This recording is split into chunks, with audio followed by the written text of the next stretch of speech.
जय हिंद। एक बार फिर से आप सभी का एग्जाम गुरुजी भाई अरविंद सर यूट्यूब चैनल में तहे दिल से हार्दिक स्वागत है। उत्तर प्रदेश पुलिस कांस्टेबल 60,244 पदों को ध्यान में रखते हुए री एग्ज़ाम के लिए जो आपकी मॉडल पेपर की सीरीज चल रही है, इसमें आज हम वॉल्यूम नंबर 1 के आखिरी मॉडल पेपर यानी 10वें मॉडल पेपर को कंप्लीट करने वाले हैं। अगर वॉल्यूम 1 और वॉल्यूम 2 दोनों को कंप्लीट कर लिया जाए तो आज का हमारा 20वां मॉडल पेपर है, जो आपके लिए काफ़ी ज़्यादा इंपॉर्टेंट है। चलिए शुरुआत करते हैं आज के इस 20वें मॉडल पेपर या फिर वॉल्यूम 1 के 10वें मॉडल पेपर को। देखिए, अब इसके बाद आपको किस पब्लिकेशन का या किस का मॉडल पेपर चाहिए, आप वीडियो के नीचे कमेंट सेक्शन में मुझे कमेंट करके जरूर बताइएगा कि किस पब्लिकेशन के प्रैक्टिस सेट या मॉडल पेपर को आप लाइक करते हो। गाइस, जो भी आपका फेवरेट है कमेंट सेक्शन में कमेंट करके मुझे बताएंगे, मैं आपको उसके मॉडल पेपर हल करवा दूंगा। बाकी चलिए शुरुआत करते हैं आज के इस इंपॉर्टेंट क्लास को। और इसमें जो भी क्वेश्चन हैं बायलिंगुअल हैं, कहने का मतलब है हिंदी और अंग्रेजी दोनों भाषाओं में हैं। स्टार्ट करते हैं पहले सवाल से। सवाल नंबर 1 आपके सामने। हाँ, एक बात आपको और बता देंगे कि जो आपका मतलब जो मानसिक अभिरुचि है, मेंटल एप्टीट्यूड है, मैंने कंप्लीट करवा दिया है, आप देख लीजिएगा। ठीक है, आप चैनल की प्लेलिस्ट में जाइए, मेंटल एप्टीट्यूड के नाम से प्लेलिस्ट बनी है या फिर मानसिक अभिरुचि के नाम से प्लेलिस्ट बनी है, आप चेक कर सकते हैं। शुरुआत करते हैं पहले सवाल से। पहला सवाल आपके सामने है, वर्ष 2024 का G20 शिखर सम्मेलन की मेज़बानी कौन सा देश करेगा या कौन से देश ने की है? राइट उत्तर जो हो जाएगा क्वेश्चन नंबर फर्स्ट का करेक्ट आंसर हो जाएगा आपका, ये हो जाएगा ब्राज़ील ने। करेक्ट आंसर हो जाएगा आपका सेकंड ऑप्शन ब्राज़ील ने। अगला सवाल आपके सामने कि किस राज्य ने दृष्टि के अधिकार के उद्देश्य से दृष्टिहीनता नियंत्रण की नीति लागू की है? बहुत इंपॉर्टेंट सवाल है, बताइए सही आंसर यहाँ पे क्या हो जाएगा। Which state has implemented the policy for blindness control with the objective of right to sight? Right answer जो हो जाएगा क्वेश्चन नंबर 2 का करेक्ट आंसर हो जाएगा आपका, ये हो जाएगा राजस्थान।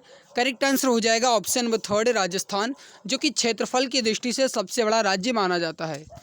अगला सवाल क्वेश्चन नंबर 3 है, बोरलाग पुरस्कार यानी बोरलाग अवार्ड किस क्षेत्र में बेहतरीन कार्य के लिए प्रदान किया जाता है?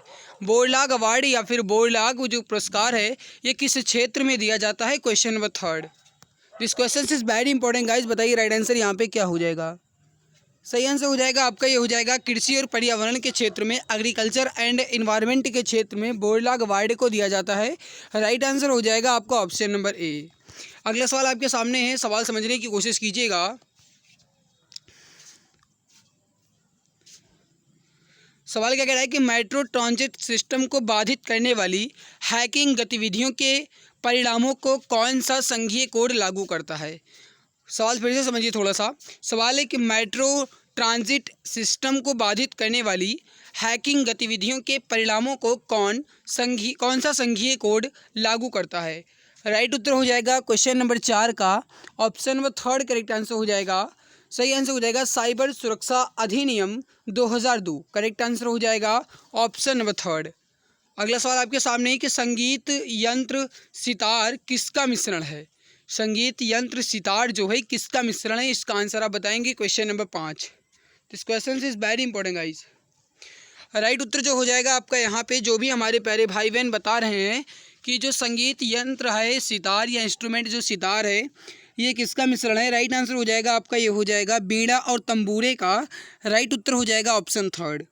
अगला है कि उत्तर प्रदेश के किस जिले में गंगा सबसे पहले प्रवेश करती है? इंपॉर्टेंट सवाल है, बताइए राइट उत्तर क्या हो जाएगा। उत्तर प्रदेश के किस जिले में गंगा सबसे पहले प्रवेश करती है? ये हो जाएगा आपका option number A Bijnor. Right उत्तर हो जाएगा आपका ऑप्शन नंबर ए। तो सही उत्तर क्या हो जाएगा आपका ऑप्शन नंबर ए बिजनौर। आगे बढ़ते हैं क्वेश्चन नंबर 7 की तरफ। सवाल नंबर 7 आपके सामने है, निम्नलिखित में से किसके लिए उत्तर प्रदेश का मलिहाबाद प्रसिद्ध है? कहने का मतलब ये है कि मलिहाबाद जो है ये किसके लिए प्रसिद्ध है, आपको बताना है। बताइए, इंपॉर्टेंट क्वेश्चन है आपके सामने है, for which of the following is Malihabad in Uttar Pradesh famous? Right answer हो जाएगा क्वेश्चन नंबर 7 का option number A correct answer हो जाएगा। दशहरी आम के लिए, दशहरी आम के लिए जो प्रसिद्ध है वो है मलिहाबाद। कहते हैं ना कि मलिहाबादी आम लेकर आए हैं आपके लिए, आपके गली मोहल्ले में, आपके दरवाजे पे जब बेचने वाले आते हैं तो क्या कहते हैं, ये कहते हैं ना कि मलिहाबादी आम लेकर आए हैं, दशहरी आम है भाई, मीठा मीठा आम है, कहते हैं ना। तो राइट उत्तर क्या हो जाएगा आपका ऑप्शन नंबर ए। अगला आपके सामने 2011 की जनगणना के अनुसार निम्नलिखित में से कौन सा राज्य भारत का सबसे कम शहरीकृत राज्य है। देखिए, अगर कहा जाए सबसे ज़्यादा शहरीकृत राज्य कौन सा है तो वो हो जाएगा मुंबई, यानी महाराष्ट्र का मुंबई। और सबसे कम अगर शहरीकृत राज्य की बात की जाए तो ये हो जाएगा आपका क्वेश्चन नंबर 8 का सही आंसर हो जाएगा आपका, ये हो जाएगा हिमाचल प्रदेश। करेक्ट आंसर हो जाएगा सेकेंड ऑप्शन हिमाचल प्रदेश। अगला सवाल क्वेश्चन नंबर 9 है, 11 मंजिल पागल बाबा मंदिर उत्तर प्रदेश के किस शहर में स्थित है। 11 मंजिल पागल बाबा मंदिर उत्तर प्रदेश के किस शहर में स्थित है। राइट उत्तर हो जाएगा आपका, ये हो जाएगा वृंदावन में। राइट उत्तर हो जाएगा आपका ऑप्शन नंबर ए, वृंदावन में। अगला सवाल है कि कतर की राजधानी क्या है। देखिए, जो आपका स्टैटिक जीके का पार्ट है, जैसे आपकी कैपिटल एंड करेंसी हो गई, इसके अलावा आपकी जो पर्यावरण इन्वायरमेंट हो गया, इसके अलावा गाइस जो आपका साइबर सुरक्षा वाला है, और इसके अलावा अगर कहूँ तो जो आपका मानवाधिकार का टॉपिक है, और 2-3 टॉपिक और हैं जो आपकी स्टैटिक जीके के मोस्ट इंपॉर्टेंट टॉपिक्स हैं, वो मैं कंप्लीट करवा दूंगा, उसकी चिंता आपको नहीं करना है। ठीक है, तो मैं जो स्टैटिक जीके का पोर्शन है कंप्लीट करवा दूंगा। आप चैनल की प्लेलिस्ट को विजिट करते रहिएगा, उसमें अपडेट कर दिया जाएगा। कतर की राजधानी जो है ये दोहा है। राइट उत्तर हो जाएगा आपका ऑप्शन नंबर ए। अगला सवाल आपके सामने कि भारत के संविधान के किस अनुच्छेद के तहत ग्राम पंचायत का गठन किया गया है। आपको बताना है कि भारत के संविधान के किस आर्टिकल के तहत ग्राम पंचायत का गठन किया गया है। बताइए राइट उत्तर क्या हो जाएगा, क्वेश्चन नंबर 11। सवाल इंपॉर्टेंट है। राइट उत्तर हो जाएगा आपका यहाँ पे ऑप्शन नंबर 3, आर्टिकल नंबर 40, यानी कि आर्टिकल 40 या फिर कहा जाए अनुच्छेद 40। तो अनुच्छेद 40 के तहत ग्राम पंचायत का गठन किया गया है। ऑप्शन नंबर 3 करेक्ट आंसर हो जाएगा। अगला है कि निम्न में से कौन सी नदी अमरकंटक से निकलती है। सवाल इंपॉर्टेंट है, आपको बताना है कि इसमें से कौन सी नदी अमरकंटक से निकलती है। राइट उत्तर जो हो जाएगा आपका, ये हो जाएगा ऑप्शन नंबर 4, नर्मदा नदी। करेक्ट आंसर हो जाएगा ऑप्शन नंबर 4। अगला सवाल है कि उत्तर प्रदेश में पूर्वांचल एक्सप्रेस वे निम्नलिखित में से किस शहर से नहीं गुजरेगा। उत्तर प्रदेश में पूर्वांचल एक्सप्रेस वे निम्नलिखित में से किस शहर से नहीं गुजरेगा। राइट उत्तर जो हो जाएगा आपका, देखिए समझिएगा, फैजाबाद, आजमगढ़, मऊ से गुजरेगा, बस्ती से नहीं गुजरेगा। राइट हो जाएगा आपका सेकंड ऑप्शन। अगला सवाल आपके सामने है कि 2014 नंबर सवाल है कि अंतर्राज्यीय आपूर्ति के लिए कानूनी रूप से स्वीकृत उच्चतम जीएसटी दर क्या है। कहने का मतलब यह है कि जो जीएसटी की उच्चतम दर है वो कौन सी है। क्वेश्चन नंबर 14 है। राइट हो जाएगा आपका, ये हो जाएगा यहाँ पे, थोड़ा सा समझने की कोशिश कीजिएगा। यहाँ पे जीएसटी नहीं, यहाँ पे सीजीएसटी की बात कर रहा है। यहाँ पे देखिए सीजीएसटी की बात कर रहा है, तो सीजीएसटी को उच्चतम रेट कहा जाएगा, तो 20% हो जाएगा। राइट हो जाएगा थर्ड ऑप्शन। अगला आपके सामने राष्ट्रीय मानवाधिकार आयोग के अध्यक्ष का कार्यकाल कितना होता है। मैंने आपको वीडियो के अभी थोड़ी देर पहले ही बताया कि जो आपकी राष्ट्रीय मानवाधिकार आयोग वाला टॉपिक है ये मैं कंप्लीट करवा दूंगा, क्योंकि ये मुझे इंपॉर्टेंट टॉपिक लग रहा है। हर एक मॉक टेस्ट में ये आपको मिल ही रहा है, तो इस वजह से ये मैं कंप्लीट करवा दूंगा, इसकी चिंता नहीं करना है। राइट उत्तर जो हो जाएगा क्वेश्चन नंबर 15 का सही आंसर हो जाएगा आपका, ये हो जाएगा 5 वर्ष या फिर 70 वर्ष की आयु तक, मतलब जो भी पहले हो। राइट उत्तर हो जाएगा आपका ऑप्शन नंबर 4, 5 वर्ष या फिर 70 वर्ष की आयु तक। अगला सवाल आपके सामने, साहित्यिक कृति रत्नावली किसकी कृति है।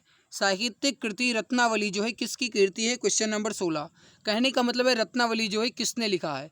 राइट उत्तर हो जाएगा फर्स्ट ऑप्शन हर्षवर्धन ने। करेक्ट आंसर हो जाएगा आपका ऑप्शन नंबर ए, हर्षवर्धन। देखिए हर्षवर्धन जो हैं ये वर्धन वंश के थे और इन्होंने रत्नावली लिखा है। राइट उत्तर हो जाएगा आपका, ये हो जाएगा फर्स्ट ऑप्शन।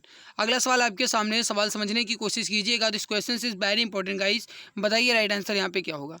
सवाल है कि recently naval lights combat aircraft and MiG-29 के फाइटर एयरक्राफ्ट सक्सेसफुली टूक of from which of the following aircraft carriers.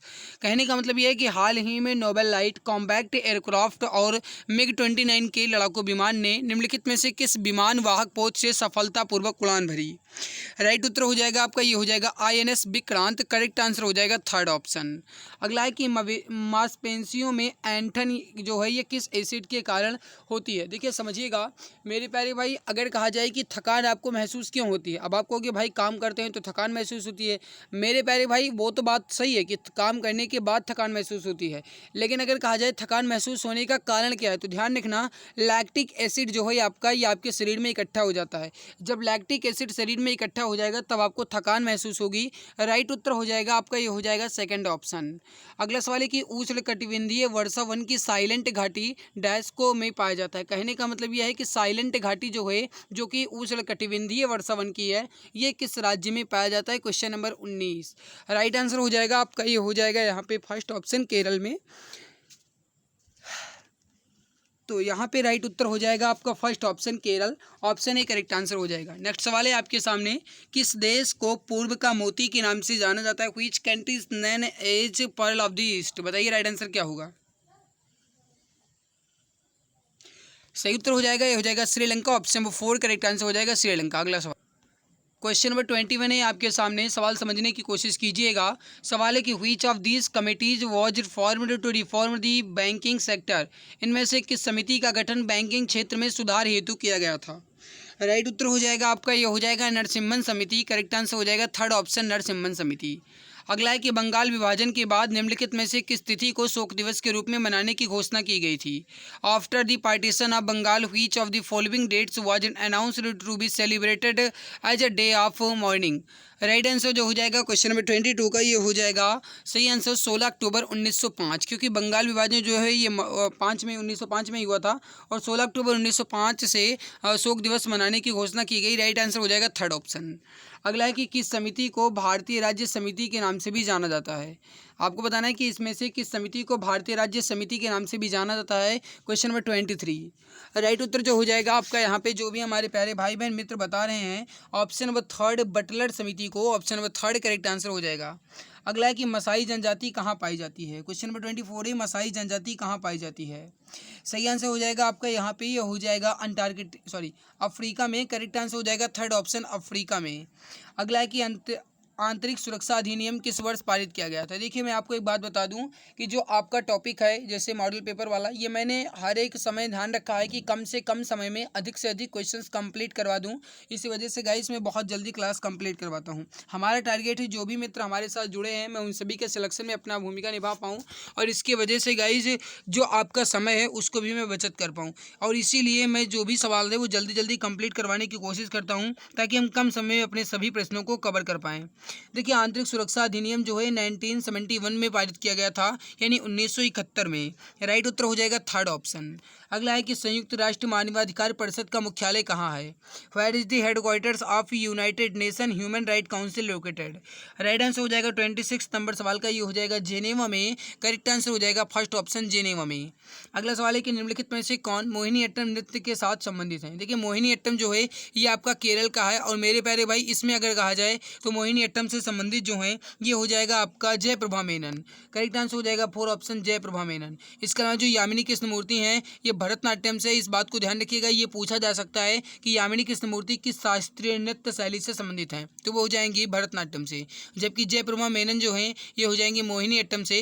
Right उत्तर हो जाएगा 4 ऑप्शन। भारत में कुल मिलाकर के कितने शास्त्रीय नृत्य हैं ये आप हमें कमेंट सेक्शन में कमेंट करके बताएंगे। 28 नंबर सवाल है, समग्र शिक्षा स्कूली शिक्षा के लिए एक योजना है जो किस कक्षा तक है। राइट आंसर क्या होगा 28 नंबर सवाल। राइट उत्तर हो जाएगा, ये हो जाएगा प्री नर्सरी से कक्षा 12 तक। राइट हो जाएगा आपका, ये हो जाएगा फर्स्ट ऑप्शन प्री नर्सरी से कक्षा 12 तक। सही आंसर हो जाएगा आपका फर्स्ट ऑप्शन। अगला आपके सामने कि निम्नलिखित में से कौन सा दूसरा सबसे बड़ा खोज इंजन है। देखिए सबसे बड़ा खोज इंजन जो है आपका वो है गूगल। गूगल जो है ये दुनिया का सबसे बड़ा खोज इंजन माना जाता है, जबकि दूसरा सबसे बड़ा खोज इंजन जो है वो है यूट्यूब। तो यूट्यूब जो है आपका ये दूसरा सबसे बड़ा खोज इंजन माना जाता है। कहते हैं ना कि अगर गूगल पे कुछ नहीं मिलता है तो यूट्यूब पे जरूर मिल जाएगा। हालांकि यूट्यूब पे भी सब कुछ मिल जाता है, ऐसी कोई चीज़ ही नहीं है कि जो यूट्यूब पर खोजो ना मिले। मेरे प्यारे भाई यूट्यूब जो है ये दूसरे नंबर पे आता है, पहले नंबर पे गूगल आता है।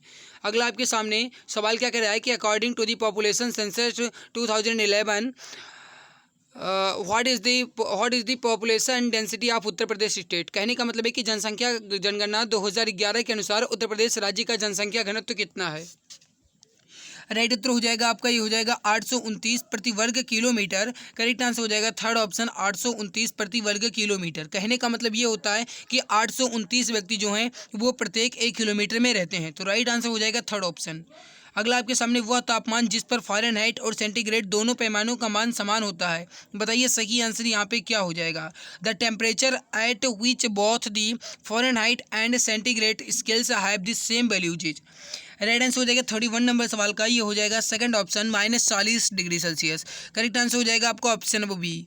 अगला है कि निम्नलिखित में से कौन सा सिंधु घाटी सभ्यता का एक बंदरगाह शहर माना जाता है। देखिए सिंधु घाटी सभ्यता का जो बंदरगाह है या पोर्ट सिटी जो है किससे माना जाता था। राइट उत्तर हो जाएगा लोथल को। करेक्ट आंसर हो जाएगा सेकंड ऑप्शन लोथल। अगला आपके सामने लोथल जो है मेरे प्यारे भाई ये भोगवा नदी के किनारे, इस बात को भी आप ध्यान रखिएगा, आपसे एग्जाम में सीधे पूछा जाएगा। अगला आपके सामने कि निम्नलिखित में से किसे पर्ल एस या फिर भुक्ता भस्म के रूप में भी जाना जाता है। देखिए मुक्ता भस्म या फिर कहा जाए पर्ल एस के रूप में जाने जाने वाला जो इसमें है आपका, ये हो जाएगा पोटेशियम कार्बोनेट। राइट उत्तर हो जाएगा आपका थर्ड ऑप्शन पोटेशियम कार्बोनेट। अगला है कि भारतीय दंड संहिता जो 1860 में अधिनियमित हुई का मसौदा तैयार करने वाले आयोग की अध्यक्षता की जो है किसने की। कहने का मतलब है भारतीय दंड संहिता जो 1860 में बनी, इसकी मसौदा तैयार करने वाले जो आयोग की अध्यक्षता की थी ये किसके द्वारा की गई थी। क्वेश्चन नंबर 30 सही उत्तर हो जाएगा आपका, ये हो जाएगा मैकाले के द्वारा। करेक्ट आंसर हो जाएगा आपका ऑप्शन नंबर 4। गारो खासी और जयंतिया पहाड़ियाँ किस राज्य में स्थित हैं। देखिए गारो खासी और जयंतिया ये पहाड़ियाँ जो हैं मेघालय में हैं। राइट उत्तर हो जाएगा 35 नंबर सवाल का ऑप्शन नंबर ए मेघालय में। राइट उत्तर हो जाएगा आपका फर्स्ट ऑप्शन।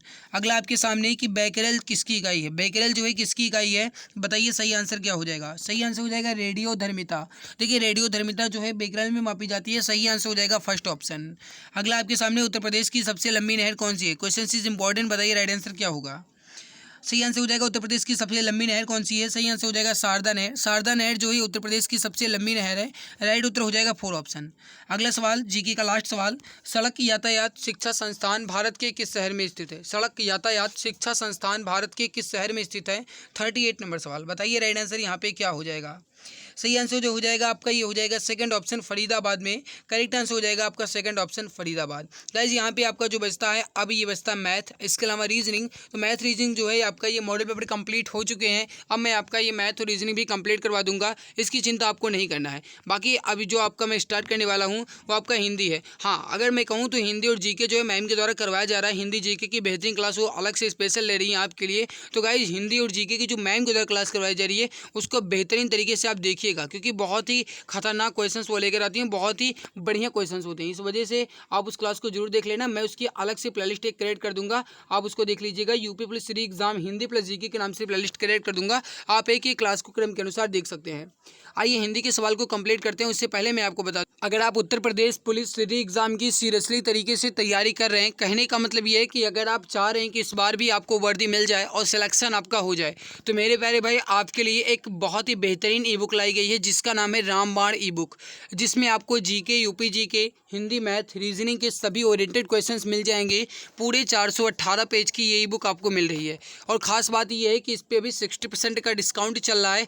ये आपको मात्र 39 की मिल रही है। मेरे भाई अगर आपको लेना है तो आप इस दिए गए व्हाट्सएप नंबर है 8948667652, इस पर आपको व्हाट्सएप करना है। यहाँ से आपको ये ई बुक मिल जाएगी। और मेरे प्यारे भाई इस ई बुक को आप अगर डेमो पेज देखने के लिए मतलब सोच रहे हैं कि डेमो पेज कैसा है, तो मैं आपको इसका डेमो पेज दिखा दे रहा हूँ। एक बार आप यहाँ पर देख लीजिए। यूपी पुलिस री एग्जाम के पेपर को ध्यान में रखते हुए कितनी लाजवाब कंटेंट के साथ, कितने बेहतरीन तरीके से इमेज और कलरफुल के साथ 60% डिस्काउंट के साथ आपको 39 रुपये में ये ई बुक मिल रही है। और मेरे प्यारे भाई सबसे खास बात यह है कि अगर आप इस ई बुक को एक बार अच्छे से पढ़ लेते हो तो फिर आपको किसी के भी कोई कोर्स की जरूरत नहीं। हाँ अगर है ज़रूरत तो केवल लड़कियों एक बार अच्छे से पढ़ने की। मेरे प्यारे भाई इसमें आपको सभी टॉपिक सभी सिलेबस अच्छे से मिल जाएंगे। पूरे 418 पेज की ई बुक इमेज कलरफुल के साथ है। इमेज एंड कलरफुल के साथ बनाने का मकसद ये है कि आपको पढ़ने में मजा आए, बोरिंग बिल्कुल भी महसूस ना हो, उबाऊ आप ना महसूस करें। मेरे प्यारे भाई 60% का डिस्काउंट चल रहा है। दिए गए व्हाट्सएप नंबर 8948667652, इस पर आपको व्हाट्सएप करना है। यहाँ से आपको ये बुक मिल जाएगी। दिए गए नंबर को ध्यान से नोट करके इस पर आप व्हाट्सएप कर दीजिएगा। चलिए बढ़ते हैं अगले सवाल की तरफ। सवाल अगला देखते हैं जिसमें आपका हिंदी का पहला सवाल नंबर 1, निम्नलिखित निम्नलिखित में से किस व्यंजन का उच्चारण तालु से होता है? देखिए तालु जो है आपका ये च वर्ग के अंतर्गत आता है, और इसके अलावा गाइस कहा जाए तो स जो है आपका ये भी तालु में ही आता है। तो गाइस यहाँ पे अगर कहूँ तो जो ज है आपका ये तालु में होगा, क्योंकि च, छ, जय और जय ये जो है आपका ये तालु से होता है। इसके अलावा ट जो है आपका ये मूर्धा से हो जाएगा, ग जो है आपका ये हो जाएगा क ख ग घ ये आपका हो जाएगा कंठ से, और मैं जो है आपका ये हो जाएगा प फ ब भ म, यानी कि ये आपका हो जाएगा ओष्ठ से। ठीक है, तो ये आपका प वर्ग के अंतर्गत आएगा, ओष्ठ हो जाएगा, और जो ग है आपका ये क वर्ग के अंतर्गत आएगा, कंठ हो जाएगा, और जो आपका ट है आपका ये ट वर्ग के अंतर्गत आ जाएगा, मूर्धा हो जाएगा, और ज जो है आपका च वर्ग के अंतर्गत आ जाएगा, तालव्य हो जाएगा। हमसे तालव्य या तालु ही पूछा गया था, तो ज आपका राइट उत्तर हो जाएगा। अगला सवाल, तालव्य, महाप्राण, घोष, व्यंजन, वर्ण का उदाहरण कौन सा? देखिए तालव्य भी हो, महाप्राण, महाप्राण जो होता है ये प्रत्येक वर्ग का दूसरा और चौथा वर्ण होता है, और घोष जो है ये प्रत्येक वर्ग का तीसरा, चौथा, पांचवा वर्ण होता है। ठीक है, अब देखिए यहाँ पे हमसे पूछा क्या गया? तालव्य। पहली बात तो तालव्य होना चाहिए। देखो ठा आपका तालव्य नहीं है, च, छा है, झ है, और था नहीं है। अब इस दोनों में आपको बताना है महाप्राण कौन सा है। 115 नंबर सवाल आप बताएंगे। राइट उत्तर यहाँ पे क्या हो जाएगा? अब देखिए अगर यहाँ पे देखूँ तो ये आपका हो जाता है च, छ, ज, झा, यानी ये जो है आपका ये चौथे नंबर पे आ जाएगा। समझिएगा पहले, ये जो है आपका ये च और छा, यानी ये जो है आपका ये तो दूसरे नंबर पे आ जाएगा, और इसके अलावा च, छ, ज और झा, यानी ये आपका हो जाएगा चौथे नंबर पे। महाप्राण तो दोनों हैं, लेकिन घोष की बात करें तो घोष जो है आपका ये छा नहीं है, क्योंकि नहीं सॉरी, यहाँ पे जो आपका घोष व्यंजन है, घोष या फिर कहा जाए सही घोष, तो यहाँ पे अगर ध्यान दिया जाए तो राइट उत्तर जो हो जाएगा आपका,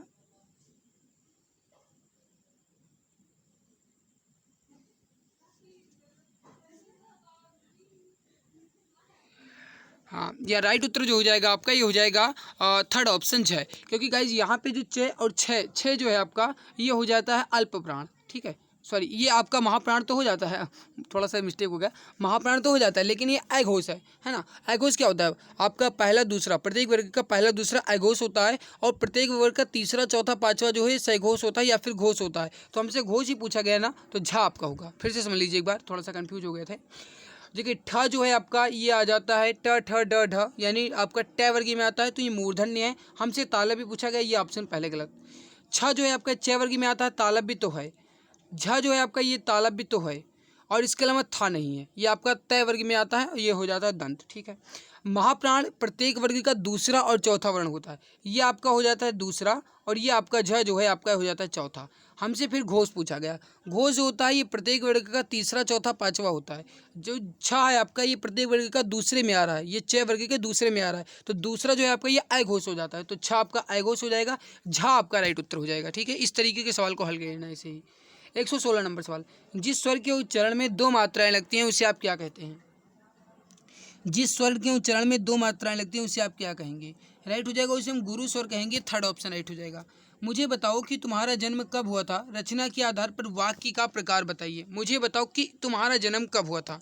अब देखिए मुझे बताओ कि तुम्हारा जन्म कब होता है, जब भी कि लग जाए आपका तो ये मिश्र वाक्य हो जाएगा। सेकंड ऑप्शन राइट उत्तर हो जाएगा।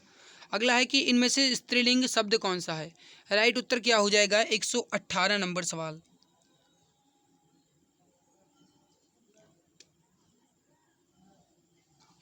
अब देखिए यहाँ पे अगर मैं बात करूँ, स्त्रीलिंग पूछा गया है। स्त्रीलिंग बनाने के लिए आप कोई भी एक वाक्य बना लीजिए, स्त्रीलिंग आसानी से बन जाएगा। जैसे संस्मरण कहा जाए तो अगर देखा जाए तो ये उनकी कहानी का संस्मरण है। आप क्या कहते हो? कहानी का संस्मरण है, तो ये गाइस आपका गलत है, यानी पुल्लिंग है। वार्डम में, जो कि वार्डम में जो है आपका ये भी पुल्लिंग है। साहित्य, साहित्य की बात करें तो कहते हैं ना कि साहित्य, साहित्य के हिसाब से इनका जीवन परिचय बताओ, ये कहते हैं ना। तो साहित्य के यानी साहित्य का, या फिर कहा जाए साहित्य का घनिष्ठ संबंध है। आपने पढ़ा होगा ना कि साहित्य का और घनिष्ठ संबंध, घोर संबंध, ऐसा कोई वाक्य था, ध्यान नहीं है, वो आपका हो जाएगा। तो ये भी पुल्लिंग है। व्याख्या होती है या व्याख्या की जाती है, आपने पढ़ा है, कहते हैं ना दिए गए प्रश्न की व्याख्या कीजिए, दिए गए प्रश्न की व्याख्या, तो आप क्या कहते हो? ये स्त्रीलिंग हो जाएगा। अगला है कि इनमें से कौन से भाववाचक संज्ञा क्रिया से नहीं बनी है। आपको बताना है इसमें से कौन सी भाववाचक संज्ञा क्रिया से नहीं बनी। देखो लड़ाई जो है आपका ये लड़ना, ये आपका क्रिया से बना है। कमाई ये आपका कमाना क्रिया से बना है, और पढ़ाई जो है आपका ये पढ़ने की क्रिया से बना है। भलाई जो है आपका ये जो है ये आपका भाववाचक क्रिया, तो भाववाचक संज्ञा तो है लेकिन ये क्रिया से नहीं बनी है। तो राइट उत्तर हो जाएगा आपका, ये हो जाएगा थर्ड ऑप्शन। अगला है कि अंक शब्द का अर्थ नहीं होता। देखिए अंक का अर्थ नहीं होता ये पूछ रहा है। अंक का अर्थ अगर मैं बात करूँ यहाँ पे तो आपका गोद भी होता है, और इसके अलावा अगर मैं बात करूँ तो अंक का अर्थ चिन्ह भी होता है, और अंक का अर्थ संख्या भी होता है। अंग जो है ये नहीं होता, अंक का अर्थ अंग नहीं होता। अगला है कि इसमें से कौन सा शब्द एकत्र का विलोम है। एकत्र, एकत्र का मतलब होता है कि इकट्ठा करना, और अगर मैं इसके विलोम की बात करूँ तो हो जाएगा विकीर्ण, यानी कि मतलब बिखेरना। तो राइट हो जाएगा आपका सेकंड ऑप्शन। अगला है कि नीचे दिए गए शब्दों के 4 विकल्प दिए गए हैं, उसमें से सबसे उचित पर्याय चुनकर के उसे चिन्हित करें। देखिए आसक्ति का पर्यायवाची बताना है। आसक्ति का पर्यायवाची क्या होगा? राइट उत्तर हो जाएगा अनुरक्ति। करेक्ट आंसर हो जाएगा सेकंड ऑप्शन अनुरक्ति। अगला है कि हम ताजमहल देखने जाएंगे, इसमें कौन सा सर्वनाम है? देखिए हम ताजमहल देखने जाएंगे मेरे प्यारे भाई, राइट उत्तर हो जाएगा आपका पुरुषवाचक, निजवाचक नहीं होगा। राइट उत्तर होगा पुरुषवाचक। हम ताजमहल देखने जाएंगे, इसमें पुरुषवाचक सर्वनाम है। अगला है कि इनमें से कौन सा शब्द बहुवचन है? देखिए लड़का जो है आपका ये बहुवचन नहीं है, ये आपका एक वचन है। माता आपका एक वचन है, किताब आपका एक वचन है। प्राण जो है आपका ये होता है बहुवचन। जैसे कहते हैं ना कि उनके प्राण पखेरु उड़ गए, उनके प्राण पखेरु उड़ गए गए, तो ये आपका हो जाएगा बहुवचन। इसके अलावा हस्ताक्षर, दर्शन, ये सब आपके बहुवचन होते हैं। 125 नंबर सवाल है कि जिसके पास कुछ भी ना हो वाक्यांश के लिए इसमें कौन सा एक सबसे उपयुक्त होगा? जिसके पास कुछ भी ना हो उसे आप अकिंचन कहोगे। राइट उत्तर हो जाएगा आपका ये हो जाएगा 4 ऑप्शन अकिंचन। जिसके पास कुछ भी ना हो उसे आप क्या कहोगे? अकिंचन। अगला है आपके सामने कि कोहली द्वारा शतक लगाया गया, इस वाक्य का कर्तवाच्य में रूपांतरित कीजिए। बताइए आपको कोहली द्वारा शतक लगाया गया, ये आपका कर्मवाच्य है, इसे आप कर्तव्यवाच्य में बदलेंगे तो क्या होगा? राइट हो जाएगा कोहली ने शतक लगाया। सेकंड ऑप्शन राइट होगा, कोहली ने शतक लगा। सवाल नंबर अगला आपके सामने, मैं लड़के को साहित्य पढ़ाता हूँ, वाक्य में कौन सी क्रिया है? मैं लड़के को साहित्य पढ़ाता हूँ, समझने की कोशिश कीजिएगा। मैं और लड़के को, यानी अगर कहा जाए तो इसमें 2 कर्म हैं, यानी द्विकर्मक क्रिया है। राइट उत्तर होगा आपका दिया गया ऑप्शन ए। अगला आपके सामने, अरे तुम आ गए, इसमें अरे के बाद कौन सा विराम चिन्ह का प्रयोग किया जाएगा? बताइए राइट उत्तर क्या हो जाएगा? कौन से चिन्ह का प्रयोग किया जाएगा? अरे तुम आ गई, कहते हैं अरे तुम आ गई, तो राइट क्या हो जाएगा? अरे के बाद यहाँ पे विस्मयादि बोधक चिन्ह होगा। राइट उत्तर हो जाएगा आपका ऑप्शन नंबर ए। जैसे कहते हैं ना उफ क्या हो गया, फिर कहते हैं हे राम, ये नहीं होना चाहिए। या फिर कहते हो हाय दैया, तो यहाँ पे जो आपके लगते हैं वो विस्मयादि बोधक लगते हैं, यानी जहाँ पे भी हर्ष हो या अचानक खुशी हो या फिर कहीं शोक विषाद हो, वहाँ पे विस्मयादि बोधक चिन्ह का प्रयोग किया जाता है। क किस प्रसर्ग का उदाहरण है? देखिए का, की, के, रा, री, रे, ये सब आपका जो संबंध होता है। राइट हो जाएगा आपका फर्स्ट ऑप्शन। 129 नंबर सवाल का फर्स्ट ऑप्शन। निम्नलिखित प्रश्न में 4 विकल्पों में से उस विकल्प का चयन करें जो शुद्ध वाक्य का एक सबसे अच्छा विकल्प है। समझने की कोशिश कीजिएगा। एक कविता की पुस्तक मुझे दो, गलत है। एक कविता की नहीं होता है, कविता की एक पुस्तक मुझे दीजिए, ये होना चाहिए था। एक कविता की एक पुस्तक मुझे दीजिए, ऐसा भी नहीं है। कविता की एक पुस्तक मुझे दीजिए, ये हो सकता था। कविता की एक पुस्तक मुझे दीजिए, थर्ड ऑप्शन राइट हो जाएगा। कविता की एक पुस्तक मुझे दे दो, ऐसा भी नहीं कह सकते। राइट उत्तर होगा आपका थर्ड ऑप्शन, कविता की एक पुस्तक मुझे दीजिए। करेक्ट आंसर हो जाएगा थर्ड ऑप्शन। नीचे प्रश्न दिए गए हैं, 4 विकल्प में वर्तनी दी गई है, सही वर्तनी का चयन करना है। रासायनिक किस तरीके से लिखा जाएगा? देखो रासायनिक कह रहा है भाई, राइट उत्तर क्या होगा? 131 नंबर सवाल का आप उत्तर बताएंगे। देखिए यहाँ पे लिखा है रासायनिक, रासायनिक कोई शब्द नहीं होता है, और रासायनिक कोई शब्द नहीं होता है, और रासायनिक कोई शब्द नहीं होता है। राइट हो जाएगा आपका, ये हो जाएगा सेकंड ऑप्शन रासायनिक। करेक्ट आंसर हो जाएगा सेकंड ऑप्शन। कोई बच्चा नहीं खेलेगा, इसमें रेखांकित कोई जो है कौन सा सर्वनाम है, सॉरी कौन सा विशेषण है? बताइए राइट उत्तर क्या होगा? 132 नंबर सवाल। राइट उत्तर क्या होगा? देखिए कोई जो है आपका ये ना तो कोई परिमाण की बात कर रहा है यहाँ पे, और ना ही कोई गुण की बात कर रहा है। हमसे पूछा गया कि कौन सा शब्द, ये शब्द क्या है। अगर यहाँ पे सर्वनाम में अगर अनिश्चय दे देता तो हम कह सकते थे, लेकिन सर्वनाम भी नहीं होगा। राइट होगा यहाँ पे सार्वनामिक विशेषण है। राइट क्या होगा आपका? थर्ड ऑप्शन सार्वनामिक विशेषण है। अगला सवाल आपके सामने है, बीती विभावरी जागरी, अंबर पनघट में डुबो रही, तारा घट उषा नागरी, इसमें कौन सा अलंकार है?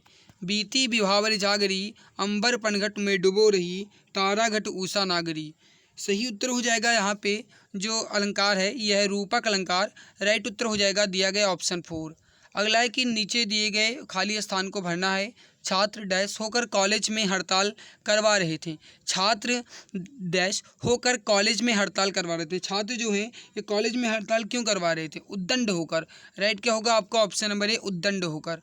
अगला है कि उस विकल्प का चयन करें जो दिए गए लोकोक्ति का सही अर्थ है। आँख का अंधा, गांठ का पूरा। इस लोकोक्ति के अर्थ को दर्शाते हुए बताइए कि राइट उत्तर क्या होगा। मेरे भाई वीडियो अच्छी लग रही है तो लाइक जरूर कर दिया करो। आपके लाइक शेयर सब्सक्राइब से मुझे मोटिवेशन मिलता है, मुझे ऊर्जा तभी मिलती है जब आप एक क्लिक करते हो लाइक वाले बटन को, और जब आप अपना प्यार इसमें बरसाते हो और वीडियो को दिल के गहराई से लाइक करते हो, तब मुझे अंदर से ऊर्जा मिल पाती है और मैं आपके लिए और भी मेहनत कर पाता हूँ। इस वजह से गाइस, अगर आपको ये हमारी मेहनत अच्छी लग रही है तो वीडियो को लाइक जरूर कर दिया करो। चैनल पे पहली बार आए हो तो सब्सक्राइब जरूर कर लिया करो। आँख का अंधा और गांठ का पूरा। राइट उत्तर जो हो जाएगा आपका 135 नंबर सवाल का, ये हो जाएगा मूर्ख धनी। करेक्ट आंसर हो जाएगा सेकंड ऑप्शन। नाक का बाल होना, इस मुहावरे का अर्थ क्या है? नाक का बाल होना यानी कि अधिक प्यारा होना। राइट उत्तर हो जाएगा अधिक प्रिय होना। अगला है कि निस्दिन बरसत नैन हमारे, इस पंक्ति में किस रस का वर्णन किया गया है? देखिए, निस्दिन बरसत नैन हमारे, इसमें श्रृंगार रस के भेद की बात की जाए तो वियोग श्रृंगार रस का यहाँ पे उपयोग या वर्णन किया गया है। राइट उत्तर हो जाएगा श्रृंगार रस। श्रृंगार रस के वियोग श्रृंगार रस का वर्णन किया गया है निस्दिन बरसत नैन हमारे इस वाक्य में। राइट उत्तर हो जाएगा आपका ऑप्शन नंबर 4। अगला सवाल आपके सामने 138 नंबर सवाल है। दिए गए शब्द युग्म के सही अर्थभेद का चयन कीजिए। ईस और ईस का संधि जो आपका मतलब उचित अर्थ है ये क्या होगा? राइट उत्तर जो हो जाएगा, देखिए, इस ईश का मतलब होता है स्वामी और इस ईश का मतलब होता है शिव का एक अनुचर। राइट उत्तर हो जाएगा थर्ड ऑप्शन। अगला है कि कुंवर सिंह के पिता वीर होने के साथ साथ स्वाभिमानी एवं उदार स्वभाव के व्यक्ति थे। रेखांकित शब्द में उपसर्ग जुड़ा है। स्वाभिमानी में कौन सा उपसर्ग जुड़ा हुआ है? 139 नंबर सवाल। देखिए, अगर कहा जाए